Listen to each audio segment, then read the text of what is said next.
terkait dengan pasal-pasal yang paling diperkuat gitu kan. Ini juga menjadi suatu mungkin bermanfaat lah buat kita semua gitu kan, pengguna medsos terutama, yaitu adanya pasal 35 Undang-Undang ITE. Pasal 35 ini mengatur kepada setiap orang dengan sengaja dan tanpa hak secara melawan hukum melakukan manipulasi, penciptaan, perubahan, penghilangan, pengerusakan informasi elektronik dan atau dokumen elektronik dengan tujuan agar informasi elektronik dan atau dokumen elektronik tersebut dianggap seolah-olah data yang otentik.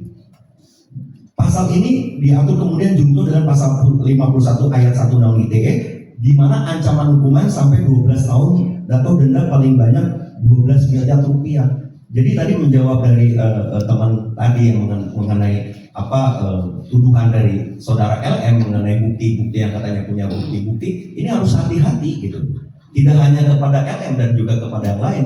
Jika mengunduh suatu transaksi informasi elektronik ke dalam suatu bentuk digital dan kemudian ke medsos ya, ke TikTok, Instagram, di mana itu jelas merusak nama baik dan seolah-olah itu dianggap bukti yang otentik. Contoh misalkan saudara Albert mengatakan bahwa dia mempunyai anak dari Pak RK. Hati-hati itu, apakah dia mempunyai bukti otentik?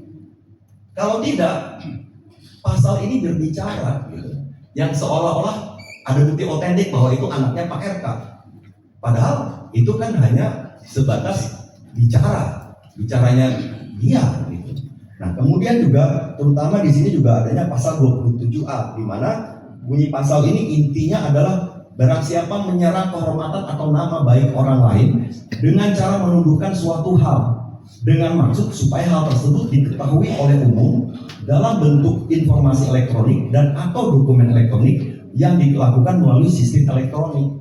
Jadi di sini kalau tuduhan mengatakan seperti ini seperti itu tanpa ada dasar bukti otentik, maka itu masuknya pencemaran nama baik atau menyerang kehormatan. Dan di sini jelas ada hukumnya cukup tinggi ya, gitu. Yang tadi 12 tahun, yang pasal 27-nya 2 tahun. Demikian mungkin. Berarti Pak RK nggak main-main ya untuk menjebloskan LM ini ke penjara, Pak? Sekarang gini, Pak, betul. Pertanyaannya di sini bukan soal main-main atau tidak main-main. Di sini menjadi pembelajaran kepada kita semua gitu, bahwa kita boleh membicarakan berpendapat apapun boleh, tapi kan ada rules-nya, ada koridornya gitu. Janganlah kita menimbulkan kebencian, kegaduhan, apalagi fitnah, menyerang kehormatan seseorang gitu. Karena kalau tidak ya nanti saling hujat menghujat. Nah, untuk meredam ini makanya kami dan Pak Ridwan Kamil sepakat untuk meredam ya. Akhirnya melakukan upaya hukum.